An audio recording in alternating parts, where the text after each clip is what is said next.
Assalamualaikum warahmatullahi wabarakatuh. Halo teman-teman, nama saya Aas Maidatul Hasanah. Saya seorang santriwati di pesantren Jamsu Izul Islami Bumiayu. Pada kesempatan video kali ini, saya akan menjelaskan sedikit pelajaran dari Hatim al-Asham. Siapa itu Hatim al-Asham? Hatim al-Asham adalah sahabat dari Asy-Syaqiq al-Bakhli. Penjelasan ini saya dapatkan dari kitab Ayyuhal Walad. Adapun pelajaran yang Hatim al-Asham dapatkan dari sahabatnya Al-Syaqiq itu dikarenakan pada suatu hari Asy-Syaqiq itu temannya Hatim al-Asham bertanya kepada Hatim al-Asham, "Sudah 30 tahun engkau bersahabat denganku. Apa saja yang sudah kamu dapatkan?" Kemudian Hatim menjawab, "Aku sudah menemukan 8 keuntungan pengetahuan. Sebegitu saja sudah cukup bagiku, sebab kuharap dengannya aku bisa selamat." Apa saja itu 8 keuntungan itu? Di dalam video ini saya hanya akan menjelaskan keuntungan atau pelajaran yang kedua yang Hatim al-Asham dapatkan sejak berteman dengan Asy-Syaqiq al-Bakhli, yaitu faidah berarti pelajaran yang didapat. Al-faidatu tsaniyah utawi faidah kang kaping pindho iku anni sak temene ingsun iku raaitu ningali ingsun khalqa ing makhluk iku yaktaduna padha manut sapa makhluk bi afwahihim kalawan pira-pira hawa nafsune makhluk, wa yubadiruna lan age-age sapa makhluk ila muradati maring pira-pira karepe angkusihim nafsune khalqa. Fata'ammaltu mengko angan-angan ingsun qaulahu ing dawuhe Gusti Allah, yakni wa amma man khafa maqama rabbih wa nahan nafsa 'anil hawa fa innal jannata hiyal ma'wa. Ini surat An-Nazi'at ayat 40 dan 41, yaitu wa amma man onopun utawi wong kang khofa wedi sapa man ing maqome rabbihi pangerane man, wanahan nafsa lan nyegah sapa man ing nafsu anil hawa saking kasenengane, fa innal jannata mengko sak temene surga hiyal ma'wa ikulah panggonane. Kemudian watayak kontu lan yakin ingsun annal Qur'an ing sak temene Qur'an iku hak sodikun tur bener. Fabadartu mengko age-age ingsun ila khilafi maring mulayani nafsune ingsun. Watasyammartu lan gumergeh ingsun limujahadatiha maring merangi nafsu wa man'iha lan nyegah nafsu an hawaha saking kasenengane nafsu, hatta tadaj hingga nerima ridho li taatillah maring taate Allah Subhanahu wa taala, wang qadaj nurut hiya nafsu. Jadi maksud faidah asani yaitu pelajaran yang Hatim al-Asham dapatkan yang kedua itu tentang yang artinya kuperhatikan orang-orang mereka senantiasa menuruti hawa nafsu dan bahkan bergegas untuk memenuhi keinginan hawa nafsunya. Lantas ku renungkan firman Allah Subhanahu wa taala dalam Quran surat An-Nazi'at ayat 40 sampai 41. Wa amma man khafa maqama rabbih wa nahan nafsa 'anil hawa fa innal jannata hiyal ma'wa. Dan adapun orang-orang yang takut kepada kebesaran Tuhannya dan menahan diri dari keinginan hawa nafsunya, maka sesungguhnya surgalah tempat tinggalnya. Dari faidah kedua ini dijelaskan bahwa Hatim al-Asham itu memperhatikan orang-orang. Mereka senantiasa menuruti hawa nafsu.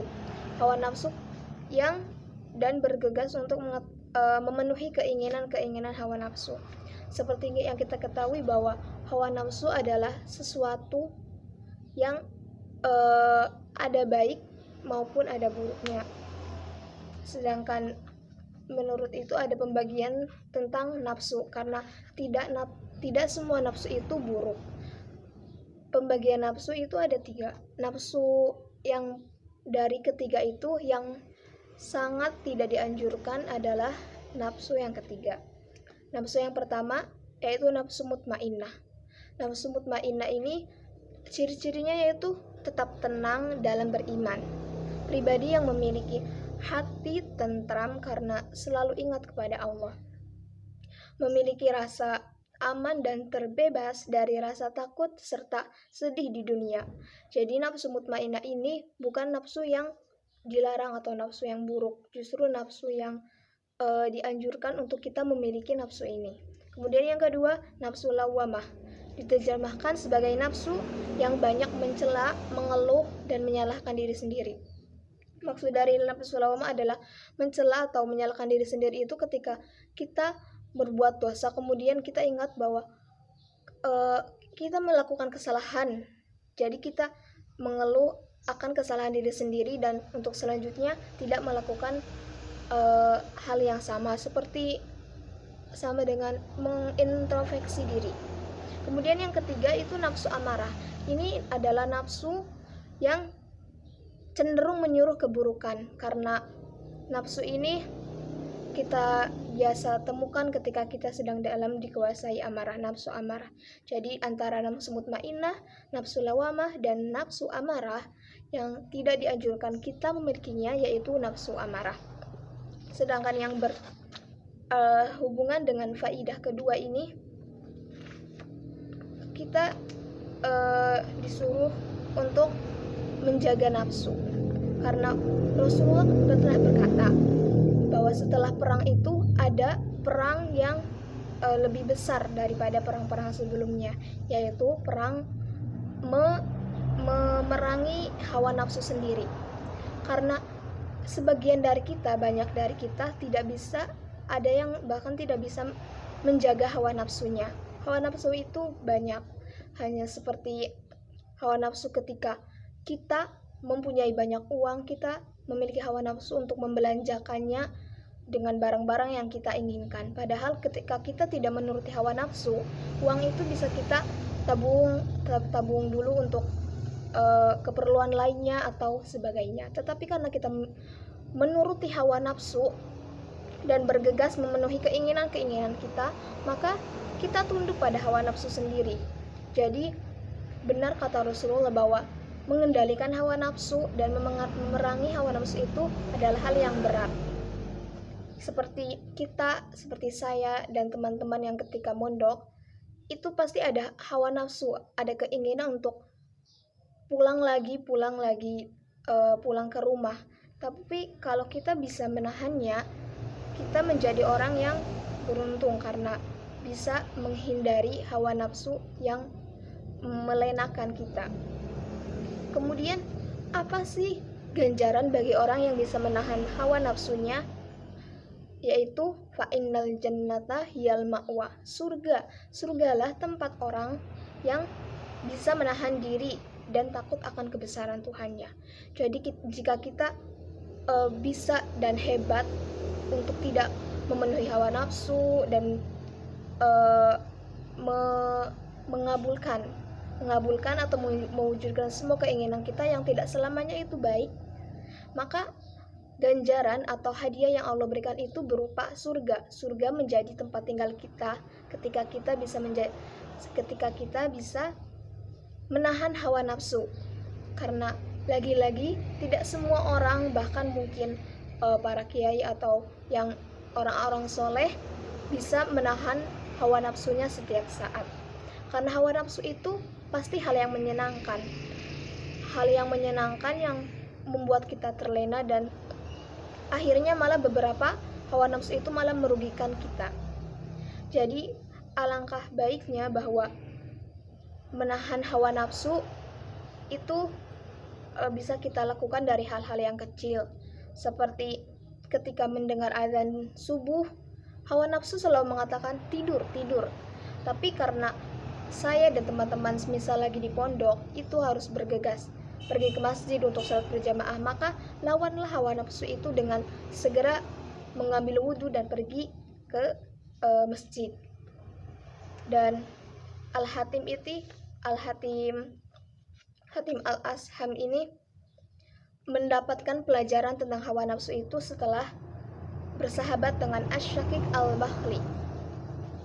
Jadi mungkin melihat beberapa orang di sekitarnya yang berbondong-bondong memenuhi keinginan hawa nafsunya, padahal keinginan hawa nafsu itu kadang dari ajakan setan. Jadi tidak semua hawa nafsu itu wajib kita kabulkan.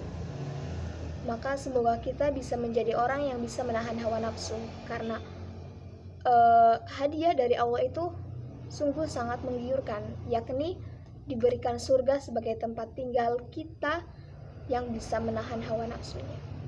Mungkin cukup sekian sedikit penjelasan tentang faidah kedua yang Hatim Al-Asham dapatkan setelah bersahabat dengan Asy-Syaqiq Al-Bakhli dalam kitab Ayyuhal Walad. Terima kasih, mohon maaf bila ada kesalahan kata maupun penjelasan. Assalamualaikum warahmatullahi wabarakatuh.